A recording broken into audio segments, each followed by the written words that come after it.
Shalom, Rock Beloved. Senang bertemu Anda kembali. Hari ini kita bersama-sama memperingati tentang kematian Tuhan Yesus Kristus di atas kayu salib.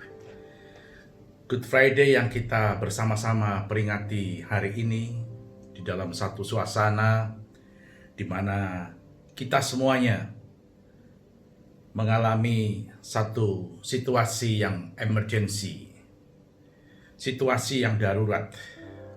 Kita betul-betul dalam suasana global pandemic yang melanda seluruh dunia, dan wabah virus COVID-19 ini melanda lebih dari 200 negara di dunia. Saudaraku yang kekasih, saya tidak menyampaikan tentang sesuatu yang bagaimana tentang COVID-19 pagi hari ini. Karena saya percaya bahwa saudara semua sudah banyak mendengar, melihat, dan juga memperhatikan situasi yang pandemi yang terjadi saat ini di sekitar kita. Tapi saya percaya pagi hari ini, segala apapun yang kau alami, yang kita alami adalah manusiawi. Tapi mari saya mengajak di hari yang luar biasa ini, Good Friday ini, kita tidak lagi hidup di dalam ketakutan. Merasa khawatir dan takut itu manusiawi. Tapi hidup dalam ketakutan adalah sesuatu yang berbeda. Karena Kristus sudah menanggung segala ketakutan, kekhawatiran dosa kita di atas kayu salib. Biarlah momentum hari ini menjadi sesuatu hal yang kita pakai bersama-sama untuk kita mengerti apa kehendak dan rencana Tuhan di dalam hidup kita, dalam keluarga kita, dan dalam masyarakat ini. Saya melihat dan saya sudah merenungkan bahwa global pandemic ini bisa terjadi 1, 2, 3 bulan ke depan. Dan kita bersama-sama harus membangun satu kekuatan yang sudah Tuhan taruh di dalam diri kita masing-masing. Salib Golgota adalah puncak daripada pengorbanan Kristus. Puncak perwujudan kasih Allah akan manusia, saudara dan saya. Sehingga dia mengkaruniakan anaknya yang tunggal itu untuk lahir ke muka bumi dan mati di atas kayu salib. The ultimate sacrifice itu ada di kayu salib, saudara. Dan di kayu salib jugalah puncak segala kasih. Di kayu saliblah puncak segala kemenangan di atas segala kemenangan Kristus. Saya sungguh berdoa dari tempat ini, saudara bersama-sama boleh mengalami kasih Kristus itu di dalam hidup saudara. Bahwa hidup kita bukan lagi hidup yang diliputi dengan kekhawatiran dan kecemasan dan hidup dalam ketakutan, tapi mari kita mulai bangkit dengan hidup berkemenangan di dalam Dia. Kalau salib merupakan akhir daripada karya Tuhan di muka bumi, maka saya ingin mengajak kepada saudara semua pagi hari ini untuk membaca karya yang pertama kali Tuhan lakukan di muka bumi ini. Karya yang merupakan sebuah perjalanan awal menuju ke Golgota. Dan karya itu ada di dalam Yohanes 2 ayat 1-11. Perjamuan kawin di Kana. Kenapa saya mengambil ayat ini sebagai perikop ini sebagai satu hal yang penting? Karena disinilah sebenarnya Tuhan menunjukkan kepada saudara dan saya bahwa Dia sungguh mengasihi keluarga. Dia sudah sungguh sangat mengasihi keluarga-keluarga yang ada di muka bumi ini. Mari kita lihat kembali perikop dari ayat ini, satu-satunya yang ditulis dalam Injil Yohanes pasal yang kedua, bahwa Tuhan Yesus mengambil langkah melakukan mujizat yang pertama itu bukan di tempat yang lain, tapi di tengah-tengah keluarga. Kita buka kembali bersama Injil Yohanes pasal yang kedua. Demikian firman Tuhan.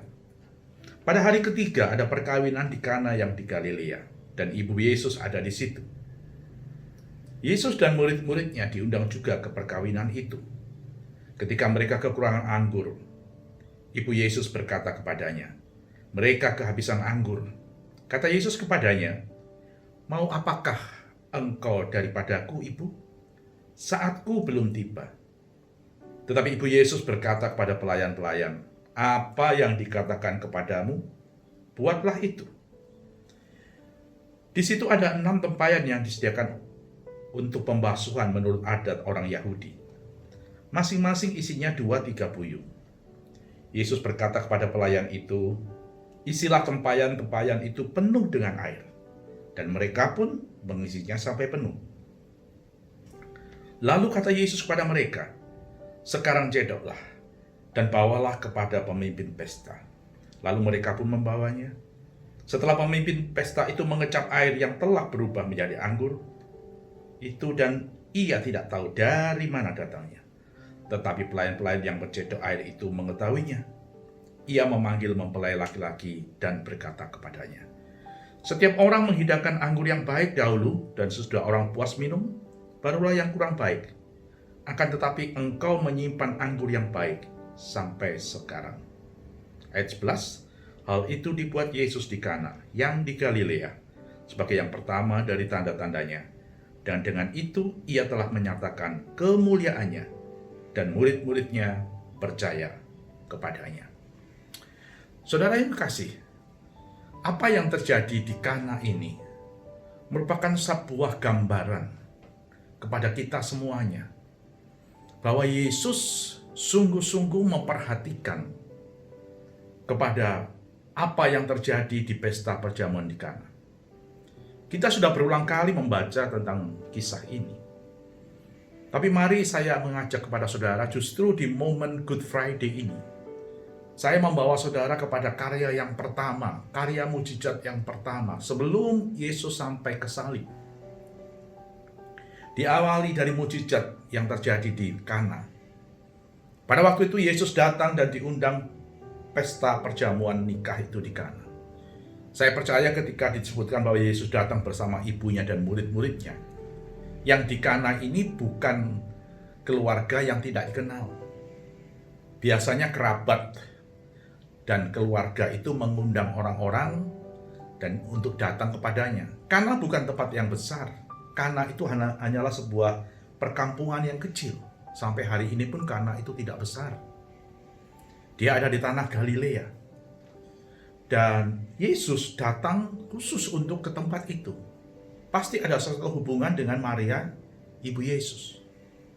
Saudara, pada waktu itu terjadi sebuah masalah yang sangat penting, bahwa si empunya pesta kehabisan anggur. Mungkin karena tidak memperkirakan bahwa jumlah yang datang melebihi apa yang diharapkan, melebihi kapasitas yang disediakan untuk perjamuan itu, jadi mereka kehabisan anggur. Buat orang Yahudi, anggur itu adalah bukan sesuatu yang tidak penting, bahkan sangat penting dalam sebuah perjamuan sampai hari ini. Kita melihat di hari-hari Sabat pun mereka sebelum perjamuan mereka selalu minum anggur. Dan pada waktu itu ada satu kejadian yang sangat-sangat memprihatinkan. Dan ketika kemudian ibu Yesus mendengar itu, dia melihat keadaan yang seperti itu. Setelah dilaporkan mereka kehabisan anggur, dia menoleh kepada Tuhan Yesus. Ketika dia menoleh kepada Yesus, Yesus dalam keilahiannya dia mengerti akan apa makna daripada ibunya yang menoleh kepadanya. Sehingga dia berkata kepada ibunya, "Mau apakah engkau dengan aku, ibu? Saatku belum tiba." Kalimat ini menunjukkan sebuah hal, bahwa Yesus juga mengerti arti makna daripada apa yang kemudian dikatakan oleh ibunya kepada dia. Sehingga kemudian ibunya melanjutkan, "Apa yang dikatakan kepadamu, buatlah itu."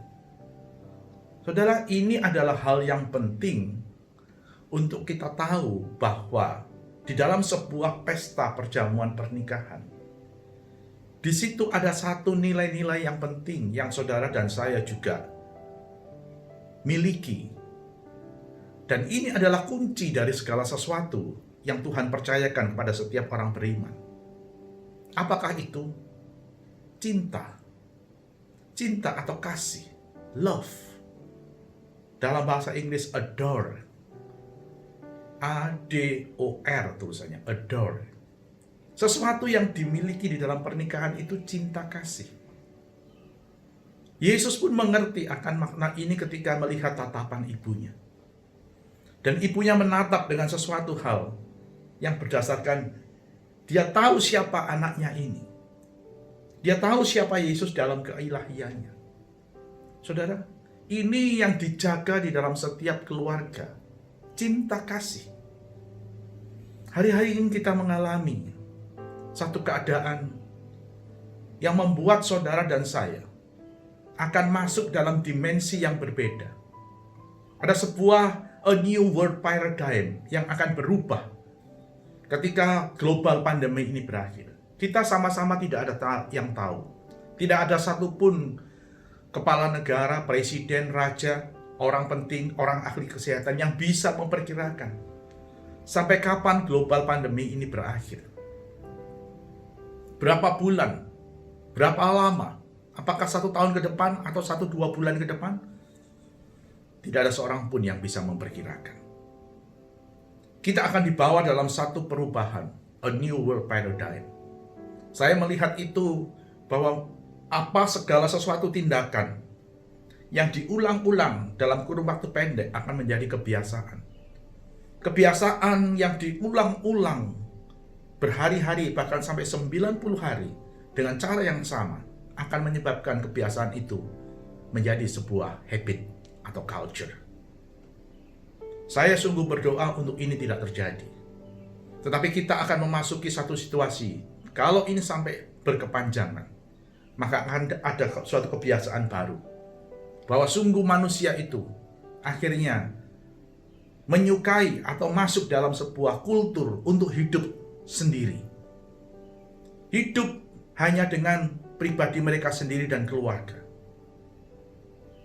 Tidak ada yang salah dengan itu. Itu adalah baik dengan keluarga.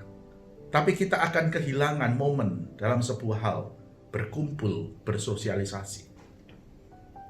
Manusia akan dibawa dalam satu situasi yang kecenderungannya menjadi makhluk yang asosial. Saudara yang terkasih, justru di dalam pesta pernikahan di Kana ini, Tuhan mengingatkan kepada kita untuk kita tetap memiliki cinta atau kasih itu.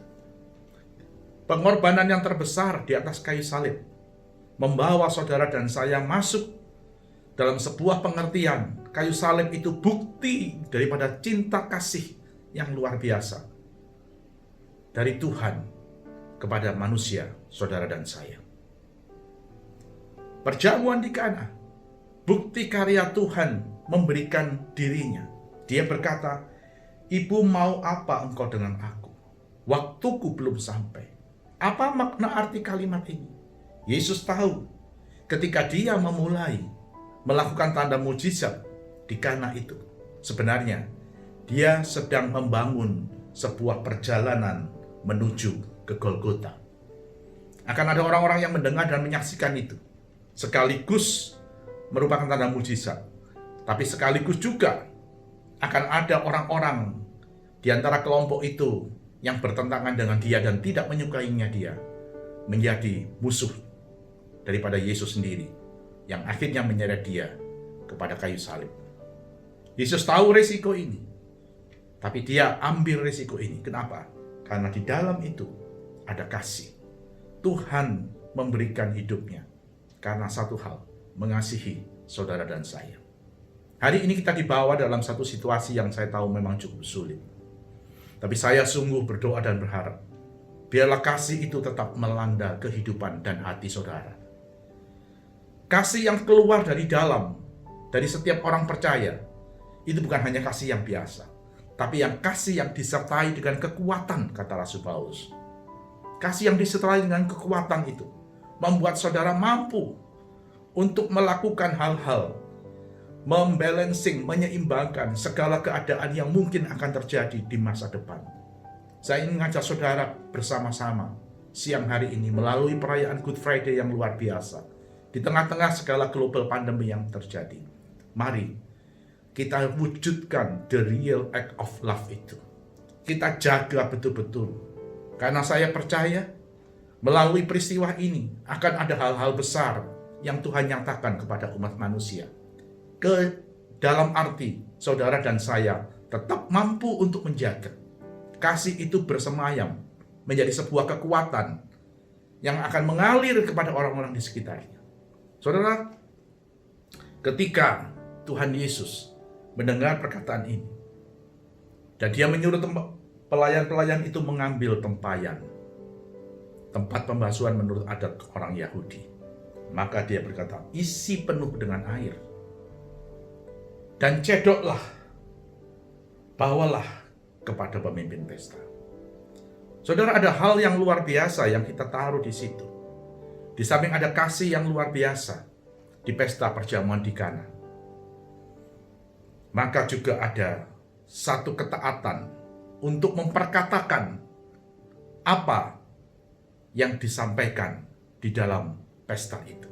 Ibu Yesus memperkatakan sebuah pengakuan tentang siapa Yesus itu di dalam keilahiannya, sekalipun dia adalah putranya yang lahir daripada Roh Kudus yang Tuhan taruh dalam rahim kandungannya. Tapi dia mengakui keilahian Yesus. Sebaliknya pelayan-pelayan itu juga, mereka tidak pernah kenal siapa Yesus.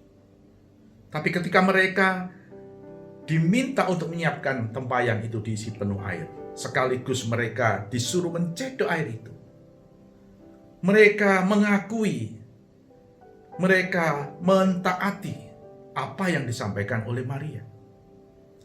Tidak hanya sekedar dalam perkataan, tetapi dalam tindakan. Kemudian dia cedok itu air dan bawa kepada pemimpin pesta. Mari kita berdiri pada saat kejadian itu terjadi. Kita tidak berdiri pada saat kita membaca firman ini. Seandainya kita sebagai pelayan itu melakukan apa yang diperintahkan itu, dan ternyata tidak ada yang terjadi, mereka akan mengalami pemecatan daripada pemimpin pesta itu setelah pesta usai. Ada risiko yang diambil ketika mengakui dan melakukan apa yang dikatakan oleh perintah Tuhan Yesus pada waktu itu. Mereka tidak kenal dan tidak tahu siapa Yesus itu sebenarnya. Hari-hari ini bukan hanya kasih, tapi saya ingin saudara memperkatakan firman kebenaran Tuhan itu. Firman itu adalah Tuhan sendiri. Ketika saudara mengakui dia dalam setiap langkah, saya percaya ada sesuatu yang akan terjadi. Saya teringat kepada sebuah perjalanan beberapa minggu kemarin. Waktu saya bersama dengan rombongan anak-anak saya dari Samarinda, kami berangkat ke Israel tanggal 3 Maret yang lalu. Puji Tuhan sampai hari ini saya memantau mereka 20 orang, 21 orang semua sehat dalam lindungan dan penyertaan Tuhan. Waktu di bandara di Jakarta, waktu akan berangkat, biasanya kami berkumpul untuk berdoa. Saya tidak tahu waktu itu apa yang ada di dalam hati saya tidak juga mengerti, tetapi saya belajar untuk mentaati. Saya tidak berpikir tentang suatu situasi pandemi yang sedemikian parah. Kami mendengar, tapi kami tidak tahu dampak risikonya. Tapi tiba-tiba, waktu kami berkumpul bersama-sama sebelum kami boarding, saya mengajak mereka berkumpul untuk membaca Mazmur 91. Bukan hanya saya pribadi yang membaca, tapi saya mengajak ke 21 anak-anak kami yang dari Samarinda itu untuk membaca Mazmur 91 dari 1 sampai selesai ayat 16. Kami memperkatakan firman itu. Kami mengucapkan perlindungan itu. Pada saat-saat yang kami tidak tahu apa yang sedang kami hadapi, tapi kami berpegang kepada firman itu dan memperkatakannya. Firman ini adalah ya dan amin. Saudara pasti pada waktu saya berkata ini akan mengaminkan. Ini adalah firman yang daripada Tuhan sendiri. Dan firman itu adalah Tuhan sendiri. Kita memperkatakan firman itu berarti mengakui kedaulatan Tuhan. Kita mengakui akan ada kuasa ilahi. Kita tidak memperkatakan sesuatu yang menurut apa yang dunia katakan. Tapi kita memperkatakan sesuatu yang menurut apa firman ini tulis di atas Alkitab ini. Firman ini adalah Allah sendiri yang merupakan covenant dengan saudara dan saya. Hari-hari ini saya percaya saudara sudah berdoa. Bahkan mungkin dengan ucapan-ucapan dan keluhan-keluhan yang mungkin tidak terucapkan lagi dengan kata-kata. Saudara, mari kita kembali kepada basic daripada apa yang Tuhan ajarkan. Berdoa seperti yang Tuhan ajarkan, Tuhan Yesus ajarkan. Dalam doa Bapa kami, itu murni Tuhan ajarkan. Berdoa dengan memperkatakan firman, itu ada tertulis. Setiap kali firman mengucapkan ada tertulis, ada tertulis, ada tertulis. Berarti itu Allah sendiri yang menyatakan dirinya di dalam firman itu. Kembali pada waktu kita bersama-sama mengucapkan Mazmur 91. Di Israel pun, saya tidak tahu tapi saya terdorong. Setiap kali dalam pertemuan fellowship, saya memperkatakan Mazmur 3 dan lain sebagainya, Mazmur 46. Semua kita ucapkan dan kita perkatakan. Kita minta kasih itu melanda kita. Termasuk Yohanes pasal 2 ini. Saudara, mari kita ambil tindakan langkah iman. Hari-hari ini kekuatan kita adalah kasih dan memperkatakan firman. Itu kekuatan yang Tuhan sudah taruh di dalam diri saudara. Rasul Paulus berkatakan, Christ in you, Kristus di dalam engkau. Kalau Kristus di dalam kita, saya percaya ada kekuatan yang supranatural dalam diri setiap orang beriman. Untuk dia ada di dalam satu hubungan yang khusus. Bahkan ketika situasi yang sulit sekalipun. Seperti ketika Daud di dalam Mazmur pasal ketiga. Dia dalam keadaan yang paling sulit berhadapan dengan Absalom anaknya. Keputusan yang dia ambil, tidak ada seorang manusia pun bisa menolong dia. Tapi aku mengarahkan mataku ke gunung-gunungnya Tuhan. Dari sanalah datangnya pertolongan. Kepada siapa kita bertiak hari ini? Kepada manusia? Kepada orang-orang yang pintar? Ahli-ahli pandemi global dunia?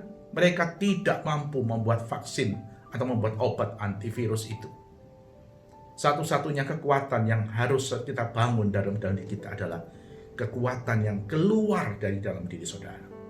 Kita sebagai orang percaya, mari saya mengajak, bukan hanya menjadi pemenang, tapi lebih dari pemenang. Apa maknanya menjadi lebih dari pemenang? Yesus sudah menang di atas kayu salib.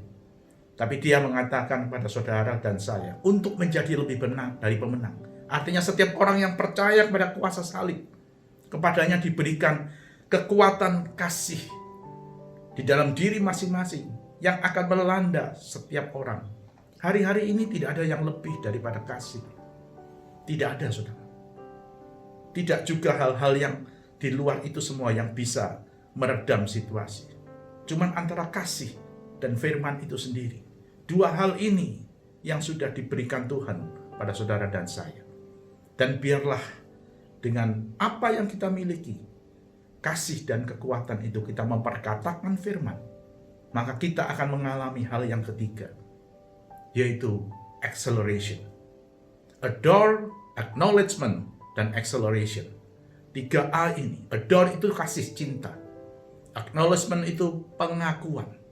Memperkatakan, melakukan acknowledgement. Dan yang ketiga adalah acceleration, percepatan. Saya sungguh percaya dan tahu bahwa Tuhan tidak pernah terlambat. Tuhan tidak pernah lebih awal.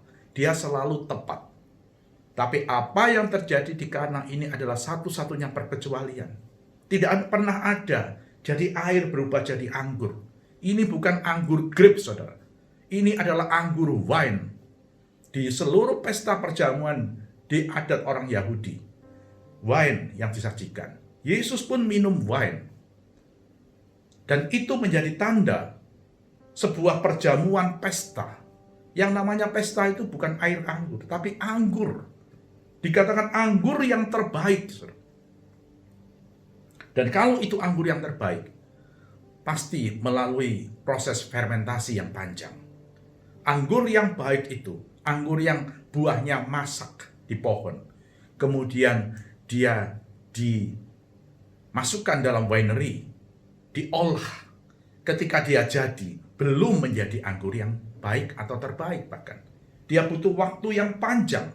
Dan itu adalah proses kimia alamiah. Tidak bisa dan tidak pernah ada anggur yang baru diolah langsung jadi anggur yang terbaik. Saya berani untuk melihat dan meyakinkan ini tidak ada, tidak pernah ada. Satu-satunya hanya di perjamuan di Kana. Pada saat seketika, dalam hitungan menit, air itu berubah jadi anggur dengan kualitas terbaik. Cuman karena Tuhan. Dan Tuhan melakukan itu. Yang proses itu diperpendek, dipercepat. Karena apa? Karena ada kasih dan ada pengakuan kepada keilahiannya. Saudara, hari ini semua orang belum bisa menemukan obat penangkal virus COVID-19. Tapi saya percaya perlindungan Tuhan itu tetap ada. Ketika kita mengarahkan mata kita ke gunung-gunung batu Tuhan, dari sanalah datangnya pertolongan itu. Itu yang perlu saudara taruh di dalam hati dan saudara lakukan hari-hari ini. Supaya ketika Tuhan tahu, dia melakukan sebuah langkah-langkah yang menurut manusia itu percepatan, tapi menurut Tuhan itu bukan. Karena dia yang mempunyai segala kuasa di bumi dan di surga. Dia mampu melakukan apa yang saudara anggap dan saya tidak mungkin. Perjalanan kami selama kurang lebih 2 minggu adalah perjalanan yang penuh dengan risiko. Ada banyak grup-grup yang di tempat lain yang saya mendengar, mereka semuanya mengalami hal-hal yang buruk dan tidak baik, musibah. Tapi saya berdoa dan saya mengucap syukur pada Tuhan. Semua anak-anak saya dalam keadaan baik dan kami dalam keadaan sehat. Saya sungguh percaya bahwa itu semua adalah penyertaan dan perlindungan Tuhan. Kiranya 3 hal ini yang saya sampaikan di saat kita melakukan peringatan Good Friday menjadi sebuah kekuatan buat saudara untuk saudara mengalami Tuhan dalam situasi-situasi yang seperti ini. Dan saya sungguh berdoa, kiranya apa yang saudara dengar hari ini terjadi dengan hidup saudara. Kasihilah keluargamu, kasihilah orang-orang di sekitarmu. Lakukan, perkatakan firman dalam setiap langkah tindakanmu. Akui dia di dalam segala langkah tindakanmu, keilahian Tuhan. Saya percaya akan ada sesuatu yang luar biasa. Percepatan mujizat yang tidak biasa yang Tuhan akan kerjakan karena dia melihat ada keluarga-keluarga, ada masyarakat yang mengasihi Tuhan dan mengakui dia di dalam setiap langkah dan tindakan saudara. Amin. Tuhan Yesus memberkati.